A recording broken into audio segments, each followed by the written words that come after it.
प्यारे साथियों, जय भीम, जय भारत, जय संविधान,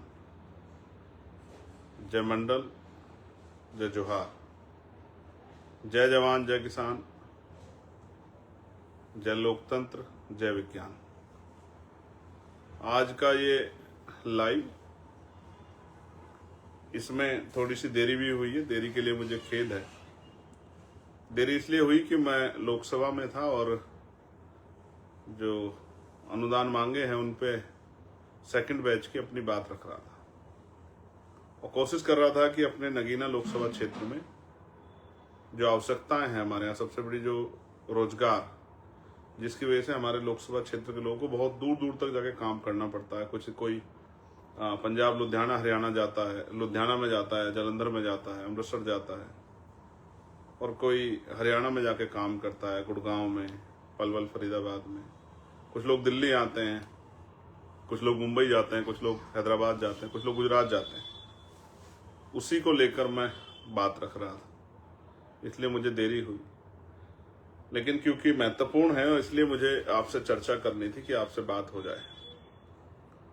15 मार्च ऐतिहासिक दिन है आजाद समाज पार्टी के लिए और बहुजन समाज के लिए। सबसे पहले मैं अपनी बात को शुरू करने से पहले बहुजन समाज में जन्मे सभी संतों, गुरुओं और महान पुरुषों को नमन करता हूं। और मैं बहुत सारे महापुरुषों के नाम लेता हूं, इसलिए लेता हूं कि आप लोग उनको, जो लोग मुझे फॉलो करते हैं, आप उनको पढ़ें, जानें। इसलिए नहीं कि उनकी पूजा करें, इसलिए कि उनको पढ़ें, जानें, उनके जीवन में उन्होंने क्या किया, इसको समझें, इसको देखें और महसूस करें कि आपके यहाँ तक पहुँचने में किस किस का योगदान है। जो आज स्वाभिमान सम्मान का जीवन आप भारत में प्राप्त कर रहे हैं, ये किस किस महापुरुषों की वजह से हो पाया है। तो मैं महामानव तथागत बुद्ध से लेके जगत गुरु सतगुरु रविदास जी, गुरु नानक देव, गुरु कबीर, गुरु घासीदास, नारायण गुरु, संत गाडगे जी महाराज, अखंड ज्योति सतगुरु समनदास जी, राष्ट्रपिता ज्योतिबा फूले, छत्रपति साहू जी महाराज, डॉक्टर बाबा साहब अम्बेडकर, संत राम बी प्रजापति जी, बाबू जगदेव प्रसाद कुशवाहा, जननायक कपूरी ठाकुर, सर छोटू राम, चौधरी चरण सिंह जी, मामना राम सुब वर्मा, संत राम बी प्रजापति जी, बाबू शिवदयाल चौरसिया, राम जी, संतू जी लाड, परमानंद लोधी जी, माँ अहिल्याबाई होलकर, माँ उदा देव पासी, माँ झलकारी बाई, माँ फातिमा शेख, माँ फूलन देवी, देश के तमाम अमर शहीद जवान जिन्होंने देश के लिए बलिदान दिया, मान्यवर दीना भाना वाल्मीकि साहब, मान्यवर काशीराम साहब, महाराजा लाखन पासी, महाराजा बिजली पासी, और भी बहुत सारे ऐसे रहबर हैं जिनमें प्यारेलाल यादव, ईवी प्यारा रामानायकर स्वामी। एक लेगेसी है बड़े लंबी। जब हम उनको पढ़ते हैं, जानते हैं, तो हमें एहसास होता है। संत तुकाराम, ये एक इतिहास है और मैं नौजवानों से स्पेशली कहना चाहता हूं कि वो पढ़ें, क्योंकि बिना किसी चीज को पढ़े, जाने बिना हम लोग उस विषय पे काम महत्वपूर्ण तरीके से नहीं कर सकते हैं। काम कर सकते हैं, लेकिन महत्वपूर्ण तरीके से कामयाबी की तरफ रिजल्ट ओरिएंटेड प्रोग्राम या ऑब्जेक्टिव को ध्यान में, लक्ष्य को ध्यान में रख के कार्यक्रम, प्रोग्राम या संघर्ष नहीं कर सकते हैं। जब भी जरा सी कोई इस तरह की घटना होगी या इस तरह की चर्चा होगी तो हम लोग अपने लक्ष्य से भटक सकते हैं। इसलिए लगातार हम लोग कैडर कार्यक्रम चलाते हैं। तो ये दिन विशेष क्यों? विशेष इसलिए है कि रहबर आजम मान्यवर साहब श्री काशीराम, जिनको पंजाब में बाबू काशीराम कहते हैं, देश भर में बहुजन नायक कहते हैं, उनकी जयंती है 15 मार्च को। और जब हमने आजाद समाज पार्टी बनाई तो कुछ दिनों बाद हमें पता लगा, जब इलेक्शन कमीशन ने हमें लेटर भेजा कि आजाद समाज पार्टी नाम से ऑलरेडी एक पार्टी रजिस्टर्ड है, तो आप इसके नाम के सामने कोई और नाम ऐड कर दीजिए। जैसे शिवसेना है, शिवसेना के साथ यूबीटी, और दूसरी जब टुकड़े होकर बन गए हैं तो वो एक और बन गए हैं, दूसरा शिंदे ग्रुप बन गया है। उस तरह से जदयू में भी हुआ, उस तरह से सीपीआईएम सीपीआईएल में भी हुआ, एमएल में भी हुआ। इसलिए उन्होंने ये सुझाव दिया, तो हमें लगा कि जिस महापुरुषों के आदर्शों पे हम लोग दल बना रहे हैं, वो क्योंकि बड़ी वो है, फूले, साहू, अंबेडकर, बिरसा मुंडा जी, तमाम हमारे पिछड़े वर्ग के महापुरुष, और मैं वीपी सिंह जी को भी धन्यवाद दूंगा। वीपी सिंह जी को भी, चाहे परिस्थिति कुछ भी रही हो, लेकिन एक बड़ा फैसला था। हालांकि उस फैसले के पीछे बहुत सारा जो संघर्ष था, वो माननीय काशीराम साहब का जो बोट क्लब पे धरना चला 45 दिन, या और से अलग भी जो तमाम हमारे नेता लड़ रहे थे उस समय, उनका भी एक बहुत बड़ा रोल था कि उस तरह दबाव बनाना था। लेकिन वीपी सिंह जी ने बड़ा फैसला लिया, इसलिए मैं वीपी सिंह जी का भी धन्यवाद करूंगा। तो मान्यवर काशीराम साहब का नाम हमने तब ऐड किया, और हम कोशिश कर रहे हैं कि उनका जो अधूरा सपना है, एक चेले का ये फर्ज बनता है, एक शिष्य का ये फर्ज बनता है कि अपने गुरु के अधूरे सपने को पूरा करे। तो आजाद समाज पार्टी के माध्यम से हम लोग जो हैं, क्योंकि उनसे हमने चलना सीखा, उनको देख देख के, उनको पढ़ के हम लोगों ने संघर्ष करना सीखा, और सीख रहे हैं अभी तक भी। तो जब वो कहते हैं कि मुर्दा लोग मिशन नहीं चलाते और जिंदा लोग मिशन को रुकने नहीं देते, तो हम लोगों को संदेश मिलता है कि मिशन चलाने के लिए अपने आप को जिंदा दिखाना जरूरी है, उसके लिए संघर्ष करना जरूरी है। और बहुत सारी बातें ऐसी है जो उनके जीवन की प्रभावित करते हैं, किस तरह से उन्होंने संघर्ष किया है, अभाव में संघर्ष किया, भूखे रहकर, साइकिल के माध्यम से, और सीमित साधनों में, और किस तरह उन्होंने जो है बहुजन समाज के लोगों को लड़ना सिखाया है, किस तरह अंतिम जो जातियां थी उनमें भी नेतृत्व पैदा किया है, विधायक बनाया, सांसद बनाया। आज तक पिछड़े वर्ग की जो अपने आप को पार्टियां कहती, वो भी नहीं बना पाएगी इतने सांसद विधायक जितने इस आंदोलन ने, जो माननीय काशीराम साहब ने शुरू किया, उसने बनाए। इसलिए मैं उनको नेता मानता हूं। बहुत कम पैसे से लोगों को राजनीति करना सिखाया, और राजनीतिक शक्ति कि वोट की वैल्यू क्या है, वोट से क्या निर्माण होगा, उसका क्या परिणाम होगा, ये लोगों तक घर घर जाके बताया। और संत जिनको कहते हैं, मैं इसलिए उनको संत के तौर पे भी, मैं इधर उधर की बात नहीं करता, मैं उनसे ज्यादा प्रभावित क्यों, उसका कारण एकमात्र ये है, जो बहुत इंपॉर्टेंट है, कि वो हमसे कुछ लेके नहीं गए। उन्होंने जो कुछ दिया इस समाज को दिया, बहुजन समाज को। उन्होंने कोई संपत्ति नहीं बनाई, जो उन्होंने संकल्प किए थे समाज से, एज ए लीडर उन्होंने उनको पूरा किया। इसलिए मैं उनसे बहुत प्रभावित हूं, और मैं अपने जीवन के अंतिम सांस तक कोशिश करूंगा, अगर मेरा शरीर चलता रहा तो मैं उनके सपने को पूरा करने के साथ साथ अपने जीवन के अंतिम समय तक इस कर्ज को उतारने का प्रयास करूंगा, जो मैं अपने महापुरुषों का अपने ऊपर समझता हूं। संपत्ति नहीं बनाई, हालांकि बहुत कठोर फैसला था कि उन्होंने परिवार भी नहीं आगे बढ़ाया, वो कभी घर नहीं लौटे, उन्होंने अपने लिए कोई जमीन नहीं खरीदी, और एक एक पैसा जुटा के समाज से। आज तो लोग मतलब आलोचना के तौर पे कहते हैं कि चंदा लेते हैं, लेकिन उस चंदे को उन्होंने अपनी शक्ति बनाया, और उन्होंने नारा दिया कि जो सहारा देगा वो सहारा भी देगा। इसलिए हमें अपने लोगों का सहारा लेना, अपने लोगों को प्रेरित करना है कि वो अपने आंदोलन को ताकत देने के लिए, जो आंदोलन उनके बच्चों के लिए, उनके आने वाली जनरेशन के लिए, वर्तमान में उनको स्वाभिमान सम्मान का जीवन दिलाने के लिए जो संघर्ष चल रहा है, उसमें वो योगदान करें, जिससे हमें किसी दूसरे की तरफ ना देखना पड़े। क्योंकि ये सत्य है, जो आपको सहारा देगा वो इशारा भी देगा।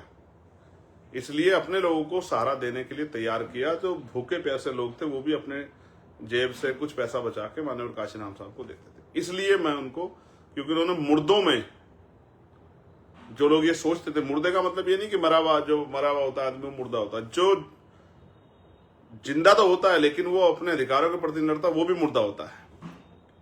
कहते हैं किसी सिर्फ सांसों का रुकना मौत नहीं होती, जिसका जमीर मर जाता है वो मर जाता है। जो हार मान चुका वो भी मुर्दा ही, जो अपनी लड़ाई नहीं लड़ सकता। ऐसे लोगों को जबान दी, ऐसे लोगों के अंदर हिम्मत पैदा की, और कभी अपने जीते जी उन्होंने ये आरोप नहीं लगने दिया कि ये पार्टी या संगठन, ये मूवमेंट एक जाति का है, या काशीराम साहब एक जाति को प्रोटेक्ट करते हैं। और बहुजन समाज के बाकी लोगों को दूर रखते हैं, ऐसा नहीं किया। उन्होंने पूरा प्रयास किया कि जो बहुजन आंदोलन है वो बहुजन समाज के तौर पे दिखाई भी दे। हम लोग उस प्रयास को आगे बढ़ा भी रहे। और वो कहते थे कि दल बनाना आसान है, पार्टी बनाना आसान, लेकिन बहुजन समाज बनाना मुश्किल है।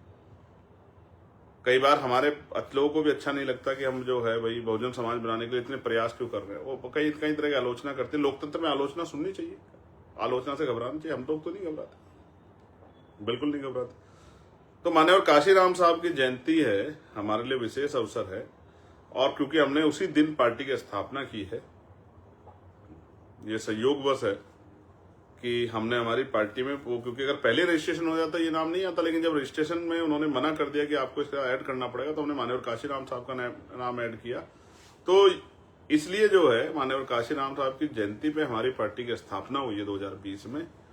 और मैं बधाई दूंगा अपने देश भर के उन साथियों को जिन्होंने नगीना में मेहनत करके आजाद समाज पार्टी को 5 साल के अंदर ही जो इलेक्टोरल पॉलिटिक्स है, राजनीतिक व्यवस्था में एक रिप्रेजेंटेशन भी चंद्रशेखर आजाद के रूप में, कार्यकर्ता के रूप में लोकसभा में भेजने का काम किया। और मध्य प्रदेश में हम लोग चूक गए 10-11 हजार वोट से, राजस्थान में हम लोग 3 सीटों पे चूक गए 5-7-11 हजार वोट से, महाराष्ट्र में हम लोग 1 सीट पे चूक गए 4 हजार वोट से।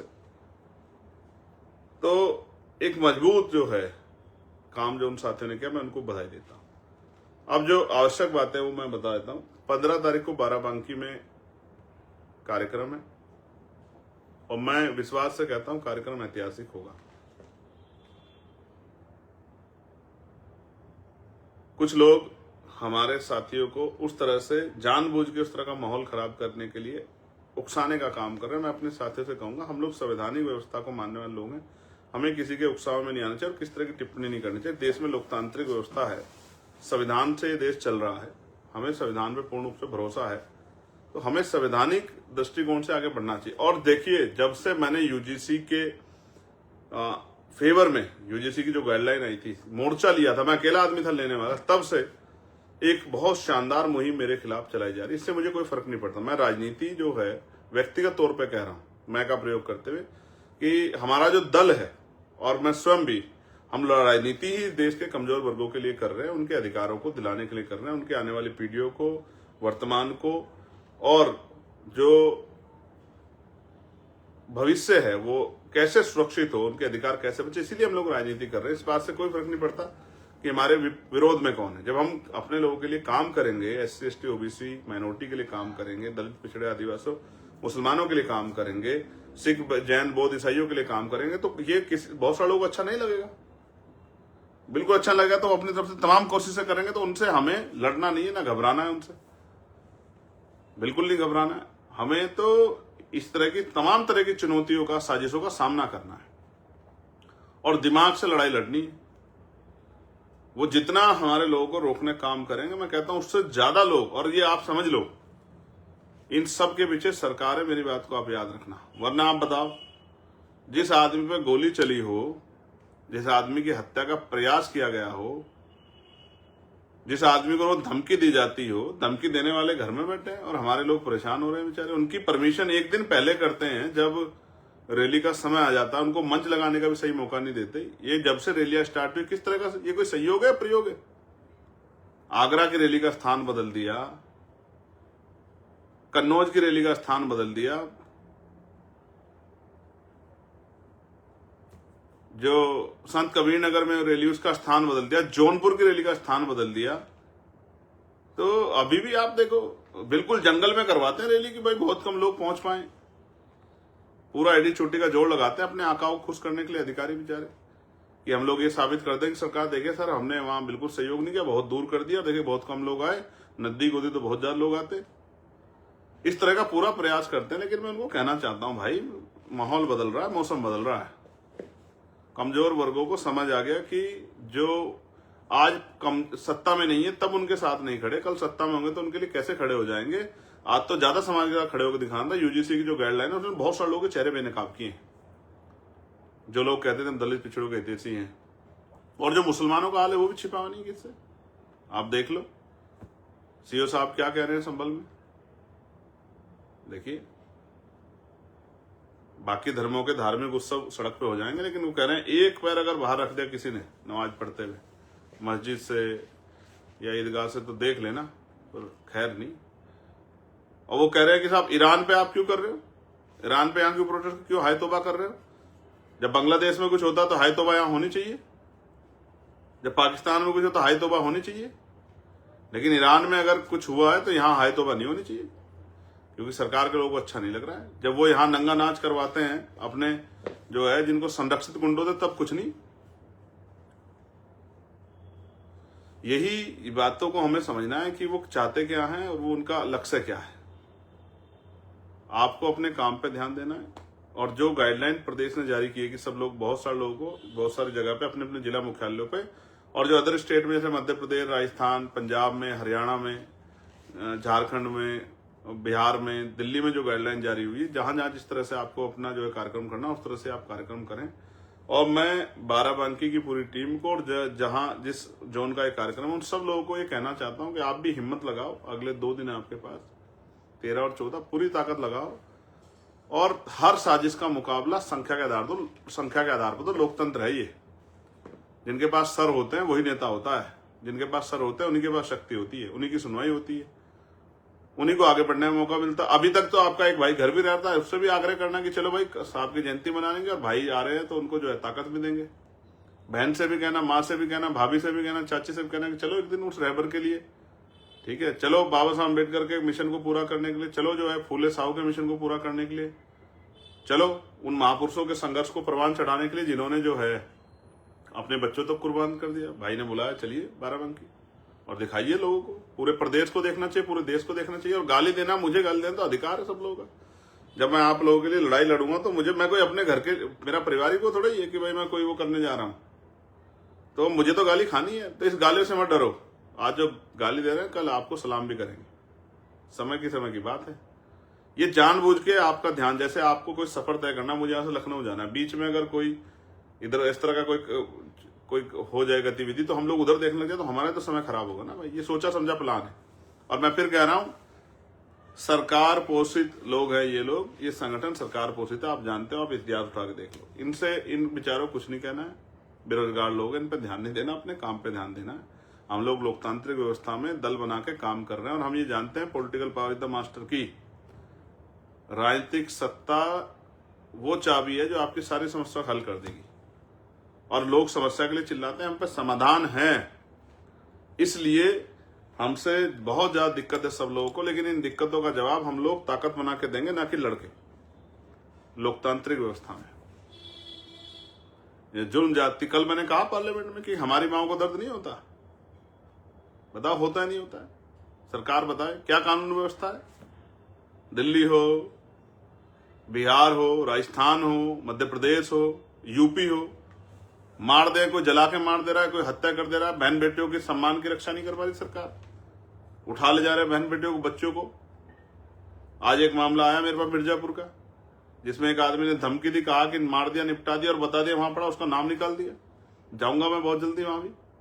तो इस तरह की मैं वहां कोशिश करता हूं जाके जहां अन्याय ना हो रहा, न्याय ना हो रहा। जैसे कपसाड़ में हम लोग जाएंगे जल्दी 15 तारीख के बाद, कपसाड़ से जो वादे हुए थे कपसाड़ के परिवार से, और वो जिस तरह डर के साए में, मेरे पास खबर आई है कि भाई वो डर के साए में उनके जो वादे किए थे पूरे नहीं किए सरकार ने। जाएंगे अब कपसाड़ हम लोग, हम कहाँ भूलने वाले लोग हैं, हम पे तो काम ज्यादा है ना, हम पे काम ज्यादा, हम नहीं भूलते किसी को, हम हर व्यक्ति के साथ खड़े, हमारी टीम हर जगह जाती है। इसलिए मैं आपसे आग्रह कर रहा हूं कि आपको बहुजन समाज के लोगों को एकजुटता रखनी है, और जो साथी वहां काम करें उनसे आग्रह, थोड़ी सी और ताकत लगा दो। हालांकि रैलियां बहुत सफल हुई। कल प्रदेश अध्यक्ष जी ने मुझसे कहा कि किसी एक रैली की बड़ाई मत क्या करो आप, हम सब लोगों ने बहुत मेहनत की। मैं लाइव के माध्यम से उनको कहना चाहता हूं कि मैं बधाई देता हूं उत्तर प्रदेश की पूरी टीम को, और अभी उत्तराखंड में भी रैली करनी है। जो तारीख उनको दी थी उसको आगे बढ़ाएंगे थोड़ा सा, तो संगठनात्मक बदलाव किया है सीनियर लोगों से बात करके, तो उनको वहां भी आगे बढ़ाएंगे, वहां भी जल्दी रैली करेंगे। लेकिन ये रैली जो है अभी 29 तारीख की और 15 तारीख की, और उसके बाद भी जो आगे कार्यक्रम जो तय हुए हैं पिछड़ा वर्ग सम्मेलन के, वो सब शानदार होंगे, मेरा भरोसा है।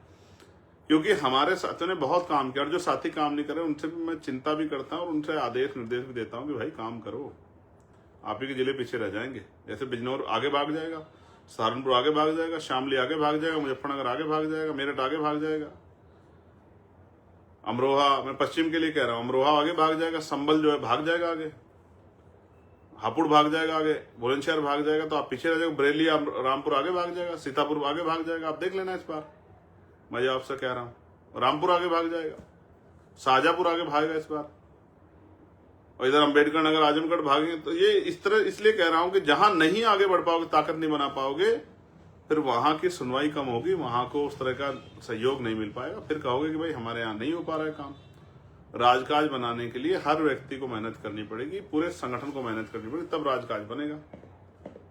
इसलिए मैं आपसे आग्रह कर रहा हूं। अब तो कोशिश करेंगे अप्रैल के बाद हम लोग, अभी ये 15 की रैली, फिर 29 की लखीमपुर खीरी में, उसके बाद हम लोग यात्रा का प्लान, हम लोग साथी सीनियर लोग, राष्ट्रीय कोर कमेटी के मेंबर, क्योंकि हमारे यहाँ वही सब कुछ तय करते हैं, कौन प्रदेश अध्यक्ष होगा, कौन संगठन का वो काम करेगा, कौन जो है किस तरह कार्यक्रम आगे करने, उन्होंने तय कर दिया है, तो अब वो कार्यक्रम चलाएंगे। मैंने 2 चीज नोटिस की है जब से मैंने यूजीसी पे स्टैंड लिया, क्योंकि किसी और ने नहीं लिया, किसी और को फर्क नहीं पड़ रहा था, मगर मुझे हमारे पढ़ने लिखने बच्चे को, जिनको आज यूपीएससी में पास होने बधाई दे रहे, वही बच्चे जब यूनिवर्सिटी में पढ़ रहे हैं, या वही जो कामयाब हो जाते हैं, सब देखते हैं उनको, जब वो पढ़ते हैं, उनके साथ जो अन्याय होता है उस पर जब वो लड़ाई लड़ने काम करते हैं, वो लड़ाई जो उनको पढ़ने हुए नहीं लड़नी चाहिए, इसलिए मैंने बच्चों से कहा था आप मत लड़ो, वो जब देखते हैं तो उनको कोई नहीं दिखाई देता कोई उनके लिए लड़ रहा है। इसलिए जब मैंने यूजीसी पे स्टैंड लिया, जब मैंने 15% अतिरिक्त अति पिछड़े वर्ग के लिए आरक्षण की बात की, जब मैंने पिछड़े वर्ग के लिए पॉलिटिकल रिजर्वेशन की बात की असेंबली में और पार्लियामेंट में, जब लगातार मैंने बैकलॉग पर ये जो इंटरव्यू, जैसे यूपीएससी का इंटरव्यू, जितने भी इंटरव्यू में बहुजन समाज के बच्चों के साथ जो धक्काशाही होती है, उनके साथ जो दोहरा व्यवहार होता है, तब मैंने उस पर आवाज उठाई। तो मेरे खिलाफ पूरा जो है पार्टी के खिलाफ इस तरह का पूरा प्रोपेगेंडा चला के काम चलाया जा रहा है। इन सब चीजों से हमारा आंदोलन कामयाब होने वाला नहीं। आप लोग अपने यहाँ मेहनत करो, हर झूठ का जवाब समय आने पे समय खुद देगा, लोग बोल बोल के बताएंगे। ऐसे तो आप सूरज के ऊपर भी घर बैठे धूल फेंक सकते हो, वो धूल आपके मुंह पे गिरेगी जो लोग धूल फेंक रहे हैं। इनसे घबराने की जरूरत नहीं, अपना काम कीजिए, मेहनत कीजिए। अभी से आपको बधाई। मेरा दिल कहता है कि बाराबंकी जो है किसी रैली से पीछे नहीं रहेगा, मजबूत रैली करेगा, और लखीमपुर खीरी भी मजबूत रैली करेगा। और जो घर बैठे थे किसी कारण से कि भाई ये चला जाएगा वो चला जाएगा, तो आप लोग भी निकले। बाराबंकी में एक ऐसा सैलाब दिखना चाहिए जिसे देख के जो है ना विरोधियों के वैसे ही हौसले टूट जाए। लोकतंत्र है ये, सदैव सत्ता किसी एक तरफ नहीं रहती, बदलती रहती। जनता जिस तरफ चलती है उसी तरफ चली जाती है सत्ता। मैं तो वो छोटा सा आदमी हूँ, सिपाही हूँ आपका, महापुरुषों कमीशन का। जब तक जीवन में लड़ता रहूंगा भाई, क्या फर्क पड़ता है। रो थोड़ा ही आदमी जाएगा, एक ही दिन जाएगा आदमी, एक दिन रहेगा। जब तक जीवन है जब तक संघर्ष करेंगे और अपने साथ अच्छे लोगों को तैयार करके जाएंगे। और मैं आप सबसे भी कहता हूँ, बहुजन समाज के एक एक जाति को, व्यक्ति को जोड़िए साहब। जिनको मौका नहीं मिला उनको मौका देना है, इस बार मौका देना है उनको। जिनको मौका नहीं मिला, अति पिछड़ी जातियों को इस बार विधानसभा में मौका देना है, जिनको मौका नहीं मिला। मुस्लिम समाज के भाइयों को भी संख्या के आधार पर, शेड्यूल कास्ट के भी उन सीटों पे जहां शेड्यूल कास्ट की संख्या अच्छी है, वहां जनरल सीटों में भी शेड्यूल कास्ट के भाइयों को, नौजवान साथियों को लड़ाएंगे जो लोग संघर्ष कर रहे हैं। उन पे पैसा भी नहीं होगा तो पैसा इकट्ठा करेंगे चंदा मांग मांग के जनता से, और पैसा चंदा इकट्ठा करके वहीं से वहां के लोगों से उनको लड़ाएंगे और विधायक बना के असेंबली भेजेंगे। क्योंकि अब अमीरों का राज नहीं है, गरीबों के बच्चों को भी मौका मिलेगा। गरीब के बेटे भी विधानसभा जाएंगे, लोगों की आवाज बनेंगे, और इस प्रदेश में वो करके दिखाएंगे जो कभी नहीं हुआ। गरीबों की आवाज बनेंगे, गरीबों के जो सरकार आएगी, लोग कहा करें गरीबों की सरकार है, किसानों की सरकार है, नौजवानों की सरकार है, बहन बेटियों के सम्मान वाली सरकार है। और जो वादे चाहे पुलिस के भाइयों के साथ किए हो, जो होमगार्ड भाइयों के साथ, पीआरडी के जवानों के साथ, आशा आंगनबाड़ी बहनों को मैंने ही मांग उठाई। अभी देखिए कल भी मानदेय उनको जो है दैनिक वेतन की जगह उनको वो मिलना चाहिए। मानदेय की जगह उनको मंथली जो है वो मिलनी चाहिए, सैलरी मिलनी चाहिए। ऐसे ही भोजन माता, पंचायत सहायक, रोजगार सेवक, इनके विषय भी उठाने हैं, जोरदार तरीके से उठाने हैं।